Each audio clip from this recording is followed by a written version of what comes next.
반갑습니다. 수능까지 전국의 학생들을 응원하는 몸짱 영어쌤 MJ입니다. 오늘은 고2 10월 모의고사 34번 마지막 빈칸 문제를 강의해 드리겠습니다. 이 지문은 주제, 제목, 요약문, 글의 순서, 문장 위치 정도가 가능할 것 같습니다. 자, 보시면 베버의 법칙. 베버의 법칙은 여러분들이 네이버나 구글에서 찾아보시면 상세하게 나오니까 그건 여러분들이 확인해 보시고, 일단 베버의 법칙에 대한 이야기입니다. 베버의 법칙은 큰 선은 타동사입니다. 뭐뭐에 관한 것이다, 뭐뭐에 관련된 것이다, 이런 뜻이죠. perception, 수능 필수 단어입니다. of difference, 차이에 대한 감지 또는 인지에 관련된 것이랍니다. between two stimuli, 두 개의 자극들 사이. 이때 stimulai는 LI라는 단어가 복수죠. 원래는 LUS입니다. 이 단수입니다. 자극. US가 복수는 I로 바뀝니다. 두 개의 자극들 사이의 차이에 대한 인지에 관련된 것이다. 자, 그러면 이제 베버의 법칙에 대한 구체적인 사례나 이런 부분들을 다루겠죠, 뒤에는. It suggests. 여기서는 암시하다로 해석하시면 암시하다. 타동사고 that은 접속사입니다. 뒤에 완전한 문장 오는데 We might not be able to detect입니다. 우리는 감지할 수 없을지도 모른다. 1mm 차이죠. When we are looking at lines 다음에 뒤에 나오는 게 길이에 있어서 in length, 길이에 있어서 466mm와 467mm 길이의 선들을 우리가 볼 때 1mm의 차이를 감지할 수 없을지도 모른다. 그렇겠죠? 460건 굉장히 깁니다. 물론 뭐 센티미터로 따지면 얼마 안 되겠지만 1mm는 굉장히 짧죠. 감지할 수 없을지도 모른다는 걸 암시한다는 거죠. 베버의 법칙은. 그러나 우리는 1mm 차이는 감지할 수 있을 수도 있다는 거지. When we are comparing a line 2mm long with one 3mm long이죠. compare A with B는 A를 B와 비교하다는 표현이죠. 그래서 우리가 2mm 길이와 3mm 선을 비교하고 있을 때 1mm의 차이는 감지할 수 있다. 그렇겠죠, 이거는. 이거는 당연히 감지를 할 수 있는 겁니다. 상식적인 이야기죠. 자, 순서 문제가 A 단락이 끊어지는 부분이죠. another example이죠. 앞에서 이제 사례들을 구체적으로 말했는데 또 다른 사례입니다.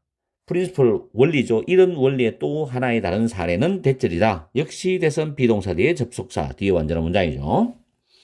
우리는 감지할 수 있어.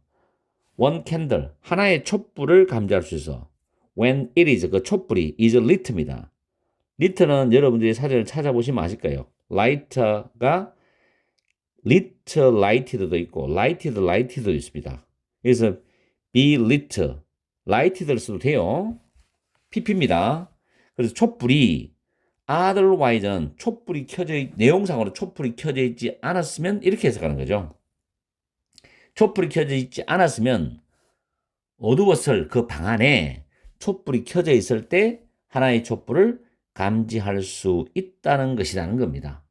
그렇겠죠. 당연히 아무 촛불이 하나도 켜져 있지 않은 방에 깜깜하게 어두운데 촛불 하나 켜면 굉장히 밝으니까 당연히 감지가 되겠죠. 그러나 했습니다. 그럼 분명히 또 대조적인 이야기를 하겠지. 그러나기 때문에 when one candle is lit in a room in which 전치사 플러스 관계 대명사, 여기서 a room이 선행사가 되죠. 방이. 그럼 in which는 where로 바꿔서 줄 수 있잖아요. 관계부사를. 물론 뒤에는 완전한 문장이죠. 전치사 플러스 which 다음에 완전한 문장, where 뒤에 완전한 문장입니다. 100개의 촛불들이 이미 켜져 있는 그 방 안에 100개, 상상해보세요. 100개가 촛불이 켜져 있어. 거기에 하나의 불이 켜진다고 해서 그게 저거 하나가 켜진 거다라고 감지가 되겠냐고. 쉽지 않지. 그래서 we may not notice. 우리는 알아차리지 못할지도 모른다는 거죠. The light from this candle. 이 하나의 촛불로부터 나오는 그 불빛을 알아차리지 못할지도 모른다는 거야. 자, 두 개의 사례였죠? 하나는 길이, 하나는 촛불의 밝기.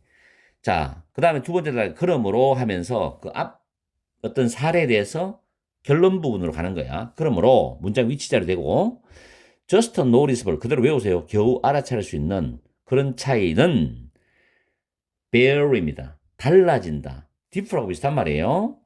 겨우 알아차릴 수 있는 차이는 달라진다. 이때 겨우 알아차릴 수 있는 차이가 JND라는 대문자로 썼죠. 약자로. as a function of the strength of the signals인데 function은 함수란 뜻이거든. 신호의 세기에 대한 함수. 다시 말하면 그 신호의 세기라는 건 자극의 강도입니다. 그걸로서 다르다는 거죠. 그죠? 강한 거와 약한 거 사이에. 그럼 여기에 대해서 분명히 구체적인 이야기를 해줄 거라고. 왜냐하면 학생들이 이 문장을 읽었을 때 이해가 잘 안 가거든. 말이 어렵단 말이에요. 그러면 글 쓰는 사람은 반드시 구체적인 예를 들어서 좀 더 이해를 쉽게 해주려고 한단 말이에요. 그죠? 그래서 글의 순서와 문장 위치는 그런 거를 잘 활용하면 여러분들이 또 글의 순서와 문장 위치를 잘 맞출 수 있는 하나의 팁이 될 수 있거든. 자, 예를 들어서 The JND is greater for very loud noises입니다. JND는 더 크답니다. 매우 큰 소음에서는 매우 큰 소음에 대해서는 이게 더 크대요. 겨우 알아챌 수 있는 차이가 더 크대. 근데 뭐보다 JND is greater가 생략됐어요. For much more quiet sound입니다. 훨씬 더 작은 소리에 대한 것보다도 훨씬 더 작은 소리에 대해서 큰 것보다도 JND가 매우 큰 소음에 대해서는 더 크답니다.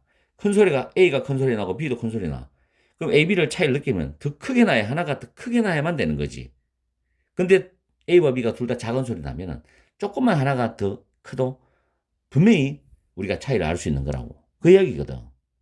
됐죠? 그러면서 when이 나오죠. when도 어차피 예를 들어주는 겁니다. 예. 하나의 사운드, 소리가 매우 약할 때입니다. 우리는 이 텔이 can하고 연결되면 구분하다, 구별하다 뜻이거든. 구별할 수 있어. 구분할 수 있다는 거지. 대절을 또 하나의 사운드가 더 크다는 걸 구별할 수 있어. 왜? 하나의 사운드가 약하면 비록 그것이 간신히 더 크다 할지라도 구분이 된다는 거지.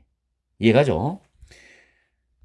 When the sound is very loud입니다. 하나의 소리가 매우 클 때 to tell 이때 to는 뭐뭐 하기 위해서입니다. 뭐뭐 하기 위해서 that another sound is even louder. even은 비교급을 강조하죠. 그래서 구분하기 위해서인데 다른 소리가 훨씬 더 크다는 거. 또 다른 하나의 사운드가 훨씬 더 크다는 것을 구별하기 위해서 하나의 사운드가 매우 또 하나의 사운드가 훨씬 크다는 것을 구별하기 위해서 하나의 사운드가 매우 클 때 it has to be much louder. 그것은 훨씬 더 커야 되는 거야. 그래야 구분이 가지. 그죠? 훨씬 더 커야 돼. much는 비교 강조하죠.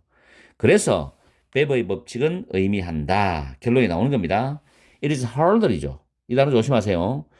distinguish between 다음에 뒤에 복수명사 나오는데 두 개의 샘플들 사이에서 구분하기가 훨씬 더 힘들다는 것을 의미한다는 겁니다. 자, 밑에 쭉 보기 나오죠? 보기 한번 볼게요. 1번에 if their measurement units are not clearly determined입니다. 자, measurement는 측정이죠? unit은 단위예요. 만약 그들의 측정 단위가 분명히 결정되지 않는다면 측정 단위가 분명히 결정되지 않는다면 말이 안 되는 거지, 그거는. 그죠? 다음 두 번째 as long as는 뭐뭐 하는 한이죠. 보수는 두 개니까 둘 다 rely on은 의존하다, 의지하다거든. 인간의 측정과 judgment, 판단에 의존하는 한. 지금 그 이야기 아니잖아요. 세 번째, as the researchers' observation method has any little variation입니다.